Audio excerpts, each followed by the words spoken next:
ಪ್ರೀತಿಯುಳ್ಳ ದೇವರ ಮಕ್ಕಳೇ, ಯೇಸು ಕ್ರಿಸ್ತನ ನಾಮದಲ್ಲಿ ನಿಮ್ಮೆಲ್ಲರನ್ನು ವಂದಿಸುತ್ತೇನೆ. ದೇವರು ಕೊಟ್ಟಂತಹ ಈ ಅದ್ಭುತವಾದ ಸಮಯದಲ್ಲಿ ದೇವರ ವಚನವನ್ನು ಧ್ಯಾನಿಸಿ ದೇವರ ಶಕ್ತಿಯನ್ನು ಪಡೆದುಕೊಂಡು ಕ್ರಿಸ್ತನಿಗಾಗಿ, ಕ್ರಿಸ್ತನ ನಾಮದ ಮಹಿಮೆಗಾಗಿ ಬದುಕೋಣ. ದೇವರು ನಮ್ಮನ್ನು ಆಶೀರ್ವದಿಸುತ್ತಾನೆ. ಈ ದಿನ ನಮ್ಮವರು ಯಾರು ಎಂಬ ವಿಷಯದ ಮೇಲೆ ದೇವರ ವಚನವನ್ನು ಧ್ಯಾನಿಸೋಣ. ಈ ಸಮಯದ ಧ್ಯಾನಕ್ಕಾಗಿ ಮಾರ್ಕನು ಬರೆದ ಸುವಾರ್ತೆ 3ನೇ ಅಧ್ಯಾಯ 33ನೇ ವಚನದಿಂದ 35ನೇ ವಚನದವರೆಗೆ ನಾವು ಓದಿಕೊಳ್ಳೋಣ. ಆತನು ಅವರಿಗೆ, ನನಗೆ ತಾಯಿಯು ತಮ್ಮಂದಿರು ಯಾರು ಎಂದು ಹೇಳಿ ತನ್ನ ಸುತ್ತಲೂ ಕೂತಿದ್ದವರನ್ನು ನೋಡಿ, ಇಗೋ ನನ್ನ ತಾಯಿ, ನನ್ನ ತಮ್ಮಂದಿರು, ದೇವರ ಚಿತ್ತದಂತೆ ನಡೆಯುವವನೇ ನನಗೆ ತಮ್ಮನು ತಂಗಿಯೂ ತಾಯಿಯೂ ಆಗಬೇಕು ಅಂದನು. ದೇವರಿಗೆ ಸ್ತೋತ್ರ. ಯೇಸು ಕ್ರಿಸ್ತನು ನಿಜವಾಗಿ ನಮ್ಮವರು ಯಾರು ಎಂಬುದನ್ನು ಈ ವಚನ ಭಾಗದಲ್ಲಿ ಸ್ಪಷ್ಟವಾಗಿ ತಿಳಿಸುತ್ತಾರೆ. ಈ ಲೋಕದಲ್ಲಿ ರಕ್ತ ಸಂಬಂಧಕ್ಕೆ ಪ್ರಥಮ ಸ್ಥಾನ ನೀಡಿದರೂ ದೇವರ ದೃಷ್ಟಿಯಲ್ಲಿ ಆತ್ಮಿಕ ಸಂಬಂಧವೇ ಶ್ರೇಷ್ಠವಾಗಿರುತ್ತದೆ. ದೇವರಿಗೆ ಸ್ತೋತ್ರ. ಹಾಗಾದರೆ ನಮ್ಮವರು ಯಾರು? ಯಾರು ಯಾರು ನಮ್ಮವರು ಯಾರು? ದೇವರಿಗೆ ಸ್ತೋತ್ರ. ಮೊದಲನೇದಾಗಿ, ದೇವರ ಚಿತ್ತವನ್ನು ನೆರವೇರಿಸುವವರೇ ನಮ್ಮವರು. ದೇವರ ಚಿತ್ತದಂತೆ ನಡೆಯುವಂತಹ ಮನುಷ್ಯರೇ ನನಗೆ ತಮ್ಮನು, ನನಗೆ ತಂಗಿಯೂ, ನನಗೆ ತಾಯಿಯೂ ಆಗಬೇಕೆಂದು ಯೇಸು ಕ್ರಿಸ್ತನು ಹೇಳುತ್ತಾ ಇದ್ದಾನೆ. ಆತನ ಸುತ್ತಲೂ ಸಾಕಷ್ಟು ಜನರು ಕುಳಿತಿದ್ದರು. ಹೊರಗೆ ಆತನ ತಾಯಿ ಮತ್ತು ಸಹೋದರರು ನಿಂತಿದ್ದರು. ಆಗ ಯೇಸು ತನ್ನ ಸುತ್ತಲೂ ಕೂತಿರುವ ಜನರ ಕಡೆಗೆ ನೋಡಿ, ದೇವರ ಚಿತ್ತವನ್ನ ನೆರವೇರಿಸುವಂಥವರೇ ನನ್ನ ಕುಟುಂಬ ಎಂಬುದಾಗಿ ಹೇಳಿದನು. ಇದರ ಅರ್ಥ ಏನು? ಯೇಸು ಕ್ರಿಸ್ತನು ತನ್ನ ಭೌತಿಕ ಕುಟುಂಬಕ್ಕೆ ಸ್ಥಾನ ಕೊಡಲಿಲ್ಲ, ತನ್ನ ಭೌತಿಕ ಕುಟುಂಬವನ್ನ ಪ್ರೀತಿಸಲಿಲ್ಲ ಎಂದರ್ಥವಲ್ಲ. ಆದರೆ ಆತ್ಮಿಕ ಕುಟುಂಬಕ್ಕೆ ಹೆಚ್ಚಾದ ಮಹತ್ವವನ್ನು ಯೇಸು ಸ್ವಾಮಿ ಕೊಡುತ್ತಾ ಇದ್ದಾರೆ. ಯೇಸು ಕ್ರಿಸ್ತನು ತನ್ನ ರಕ್ತ ಸಂಬಂಧದಿಂದ ಕುಟುಂಬವನ್ನು ಗುರುತಿಸಲಿಲ್ಲ.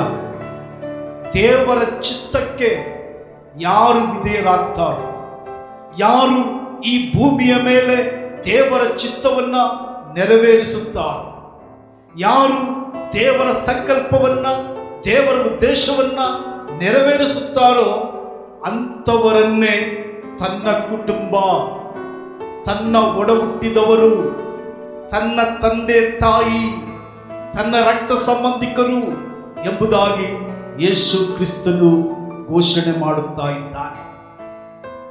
ದೇವರ ಚಿತ್ತವನ್ನು ಅನುಸರಿಸುವ ಪ್ರತಿಯೊಬ್ಬ ವಿಶ್ವಾಸಿ ನಿಮ್ಮ ನಿಜವಾದ ಸಹೋದರ, ನಿಮ್ಮ ನಿಜವಾದ ಸಹೋದರಿ. ದೇವರ ಚಿತ್ತವನ್ನು ನೆರವೇರಿಸುವಂಥವರನ್ನ ಗೌರವಿಸಬೇಕು, ದೇವರ ಚಿತ್ತವನ್ನ ನೆರವೇರಿಸುವಂತವರನ್ನ ಪ್ರೀತಿಸಬೇಕು. ದೇವರ ಚಿತ್ತವನ್ನ ನೆರವೇರಿಸುವಂತವರನ್ನ ನಾವು ಗೌರವದಿಂದ ಕಾಣಬೇಕು. ಅವರಿಗೆ ಸತ್ಕಾರವನ್ನ ನಾವು ಮಾಡಬೇಕು. ಎಷ್ಟು ಮಾತ್ರಕ್ಕೂ ವಿಶ್ವಾಸಿಗಳೊಂದಿಗೆ ಭಿನ್ನಾಭಿಪ್ರಾಯವನ್ನ ಬೆಳೆಸಿಕೊಳ್ಳಬಾರದು. ವಿಶ್ವಾಸಿಗಳು ದೇವರ ಸಂಕಲ್ಪವನ್ನ ನೆರವೇರಿಸುವಂತಹ ಜನರು. ಆಮೇನ್. ಹಗಲು ರಾತ್ರಿ ಕರ್ತನ ಪಾದ ಸನ್ನಿಧಿಯಲ್ಲಿ ಪ್ರಾರ್ಥನೆ ಮಾಡುವಂತಹ ಜನರು ವಿಶ್ವಾಸಿಗಳು.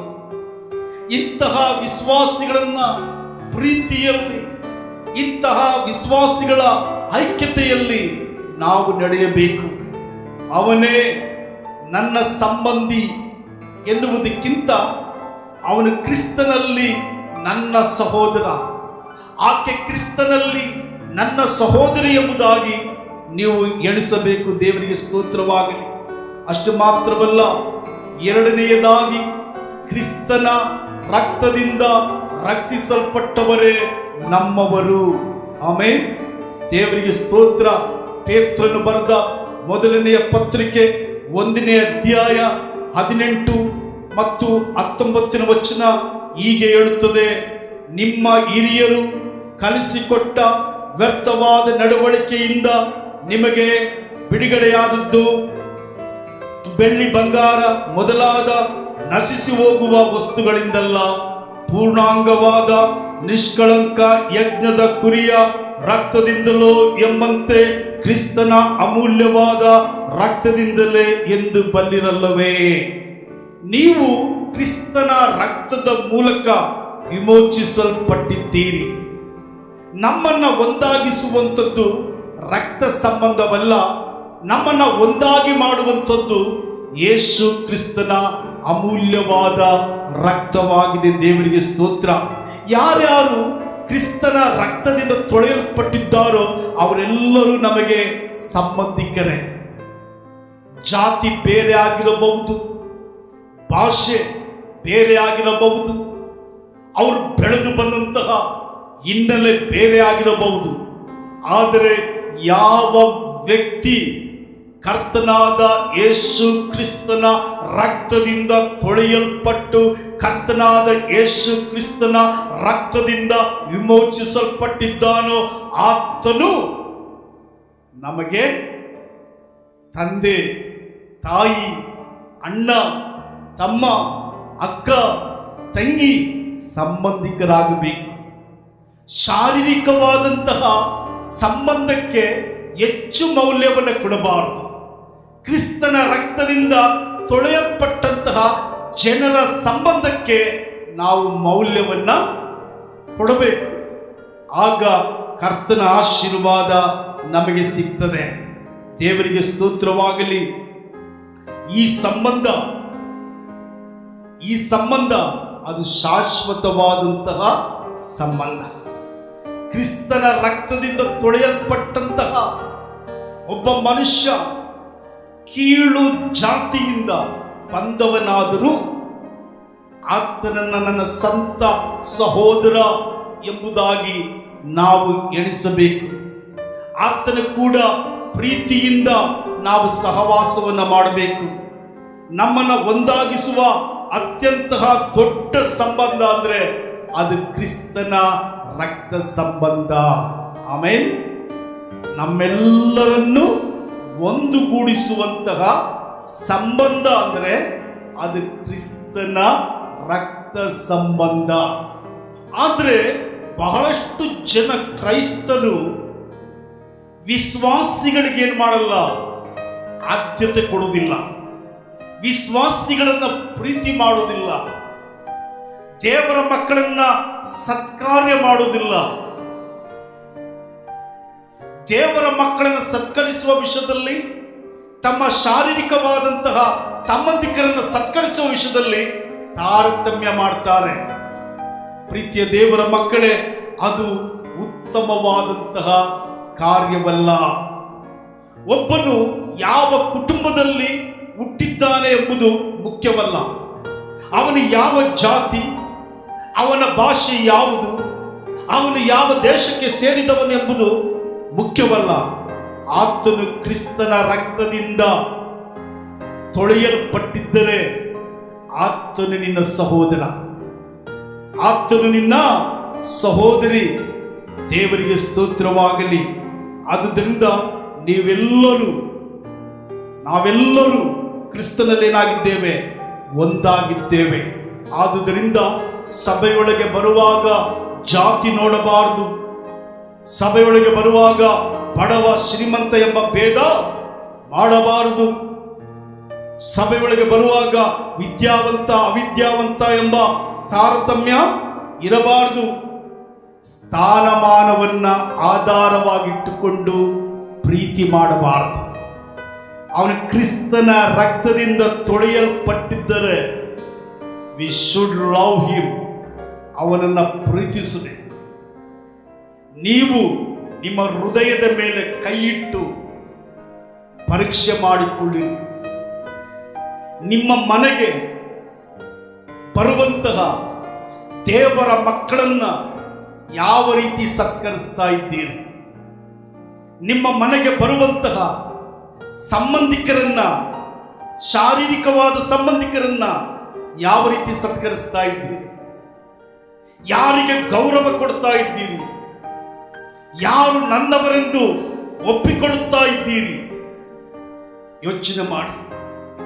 ಪ್ರೀತಿಯ ದೇವರ ಮಕ್ಕಳೇ, ನಿನ್ನ ಬದುಕಿನಲ್ಲಿ ಕ್ರಿಸ್ತನ ರಕ್ತದಿಂದ ತೊಳೆಯಲ್ಪಟ್ಟಂತಹ ಜನರಿಗೆ ನೀನು ಆದ್ಯತೆಯನ್ನು ಕೊಡಬೇಕು. ಯಾಕೆಂದರೆ ಆತನೇ ನಿಜವಾಗಿ ನಿನ್ನ ಸಂಬಂಧಿಕ, ಆತನೇ ನಿಜವಾಗಿ ನಿನ್ನ ಸಂಬಂಧಿಕಳು. ಹಲ್ಲೆಲೂಯಾ, ದೇವರಿಗೆ ಸ್ತೋತ್ರ. ಮೂರನೇದಾಗಿ, ದೇವರ ಮನೆಯಲ್ಲಿ ಇರುವಂತವರು ನಮ್ಮವರು. ಆಮೇಲೆ ನಮ್ಮವರು ಯಾರು? ದೇವರ ಮನೆಯಲ್ಲಿ ಇರುವಂತವರು. ಅಂದ್ರೆ ಎಫೆಸದವರಿಗೆ ಬರೆದ ಪತ್ರಿಕೆ 2ನೇ ಅಧ್ಯಾಯ 19ನೇ ವಚನವನ್ನು ಓದಿರುವಾಗ ಅಲ್ಲಿ ಹೀಗೆ ಬರೆಯಲ್ಪಟ್ಟಿದೆ, ಹೀಗಿರಲಾಗಿ ನೀವು ಇನ್ನು ಮೇಲೆ ಪರದೇಶದವರು, ಅನ್ಯರು ಆಗಿರದೆ ದೇವ ಜನರೊಂದಿಗೆ ಒಂದೇ ಸಂಸ್ಥಾನದವರು, ದೇವರ ಮನೆಯವರು ಆಗಿದ್ದೀರಿ.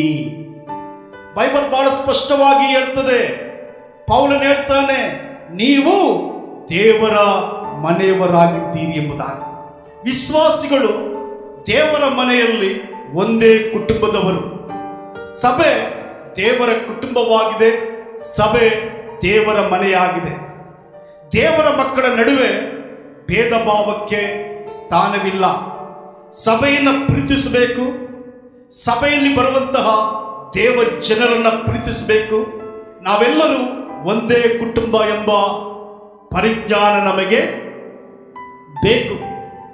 ಬಹಳಷ್ಟು ಸಾರಿ ನಮ್ಮ ಜೀವಿತದಲ್ಲಿ ಸಭೆಯೊಳಗೆ ಇರತಕ್ಕಂಥವರಿಗೆ ನಾವೇನು ಮಾಡಲ್ಲ, ಮಾನ್ಯತೆ ಕೊಡಲ್ಲ. ಸಭೆಯೊಳಗಿಂದ ಹೊರಗೆ ಇರ್ತಕ್ಕಂತಹ ಜನರಿಗೆ ನಾವೇನು ಮಾಡ್ತೇವೆ? ಗೌರವ ಕೊಡ್ತೇವೆ. ಬಟ್ ಒಂದು ಕುಟುಂಬ ಯಾರು? ಪೌಲ ಹೇಳ್ತಾನೆ, we are belongs to one citizenship, we are belongs to one God's house ಎಂಬುದಾಗಿ.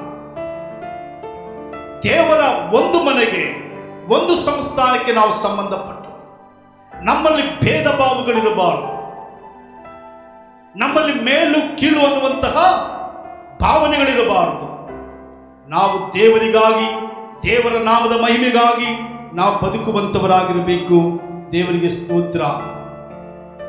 4ನೇದು, ಕ್ರಿಸ್ತನನ್ನ ಪ್ರೀತಿಸುವಂತವರು ನಮ್ಮವರು.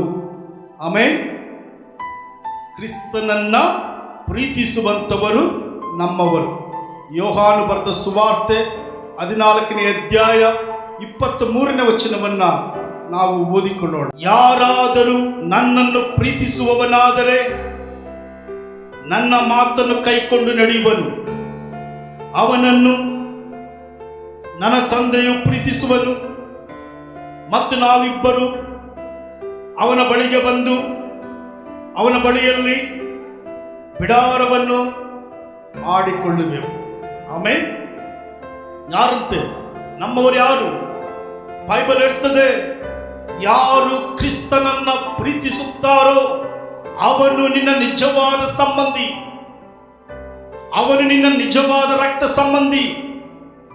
ಕ್ರಿಸ್ತನನ್ನ ಹೀಯಾಳಿಸುವವನು, ಕ್ರಿಸ್ತನನ್ನ ಧಿಕ್ಕರಿಸುವವನು, ಕ್ರಿಸ್ತನ ಉಪದೇಶವನ್ನ ಬದಿಗೊತ್ತುವವನು, ಕುಡುಕನು, ದುರ್ಮಾರ್ಗಿ, ದುಷ್ಟನು, ದುಶ್ಚಟಕ್ಕೆ ಒಳಗಾಗುತ್ತವನು ನಿಮ್ಮ ಸಂಬಂಧಿ ಅಲ್ಲ.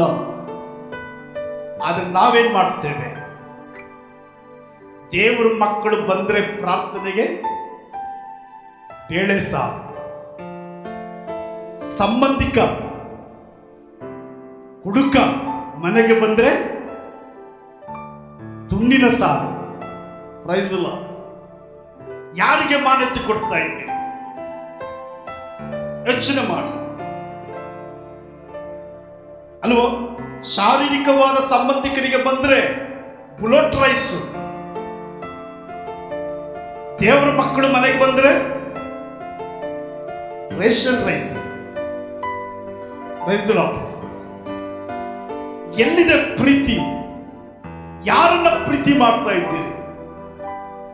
ಆದ್ರೆ ಬೈಬಲ್ ಹೇಳ್ತದೆ, ಕ್ರಿಸ್ತನನ್ನ ಪ್ರೀತಿಸುವಂತವನೇ ನಿನ್ನ ನಿಜವಾದ ಸಂಬಂಧಿ.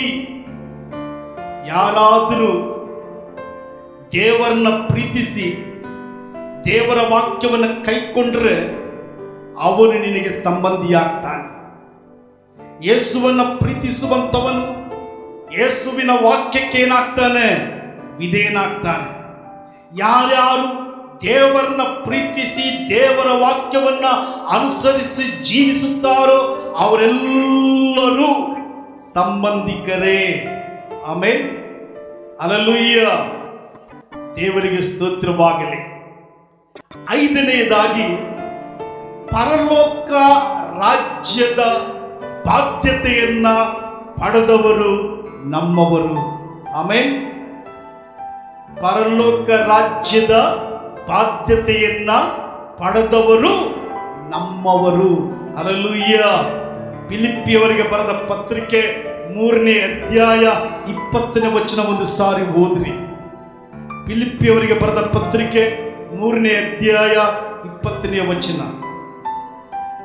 ಆ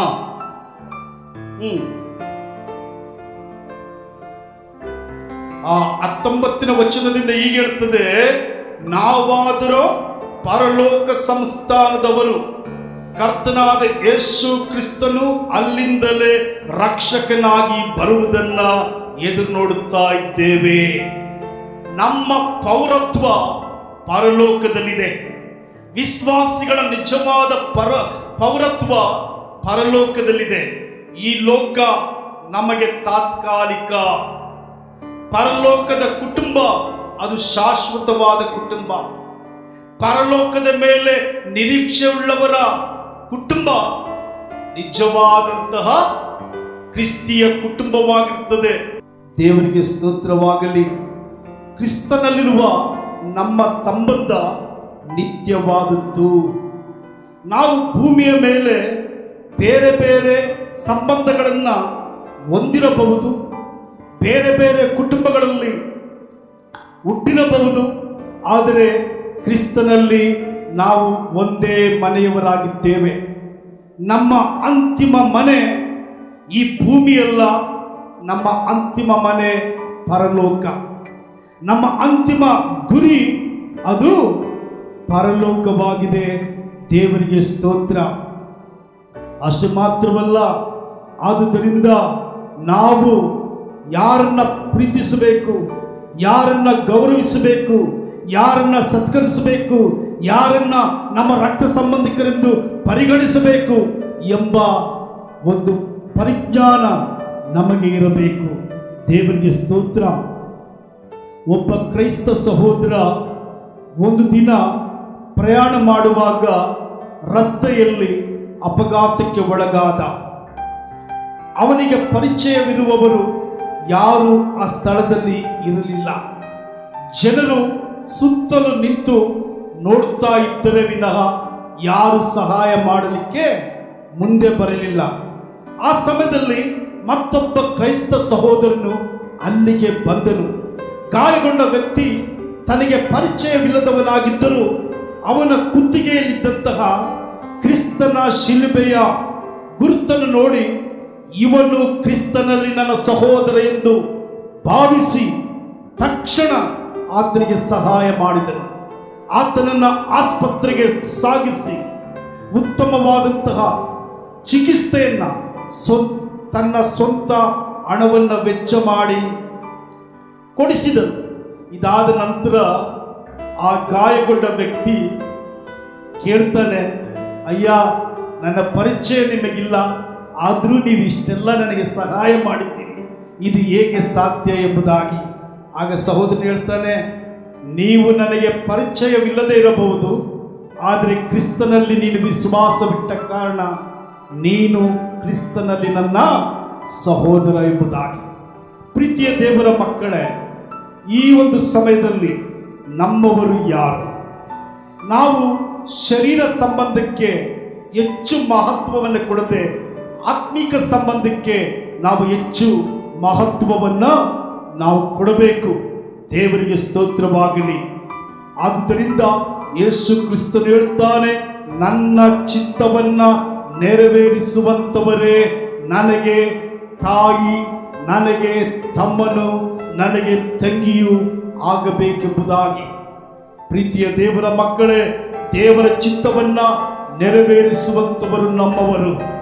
ಕ್ರಿಸ್ತನ ರಕ್ತದಿಂದ ತೊಳೆಯಲ್ಪಟ್ಟಂಥವರು ನಮ್ಮವರು. ದೇವರ ಸಭೆಯಲ್ಲಿ ಇರುವಂಥವರು ನಮ್ಮವರು. ದೇವರಿಗೆ ಸ್ತೋತ್ರ.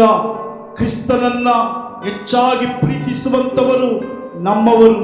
ಪರಲೋಕ ರಾಜ್ಯದ ಬಾಧ್ಯತೆಯನ್ನ ಪಡೆದಂಥವರು ನಮ್ಮವರು.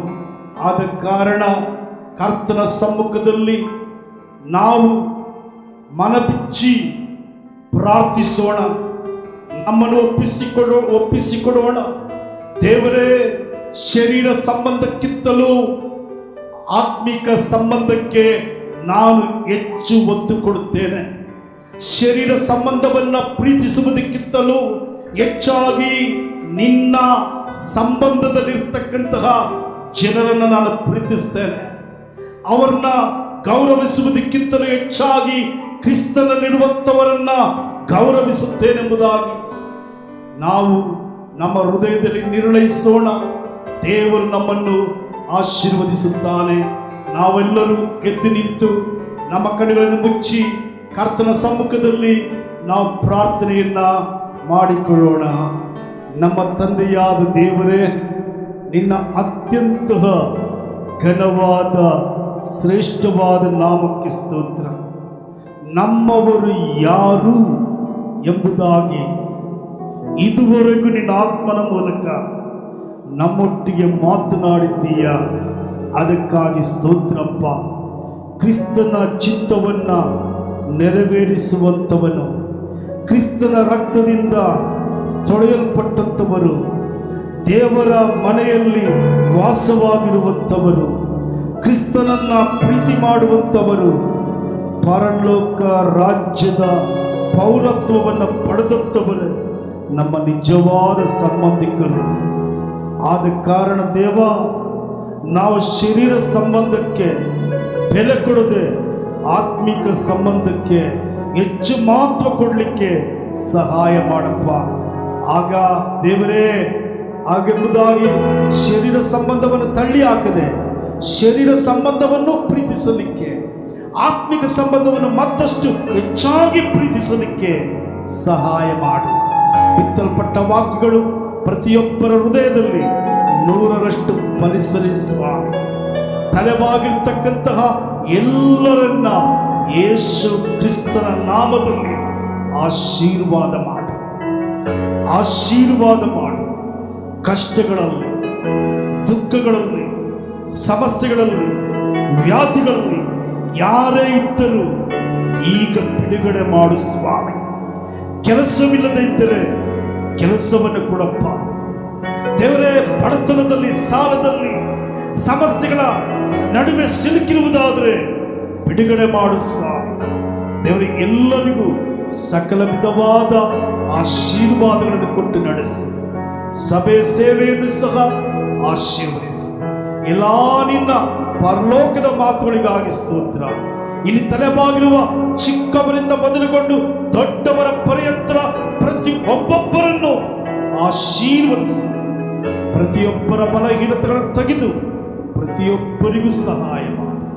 ಯೇಸುವಿನ ನಾಮದಲ್ಲಿ ಪ್ರಾರ್ಥಿಸುತ್ತೇನೆ ನಮ್ಮ ತಂದೆಯೇ. ಆಮೇನ್, ಆಮೇನ್.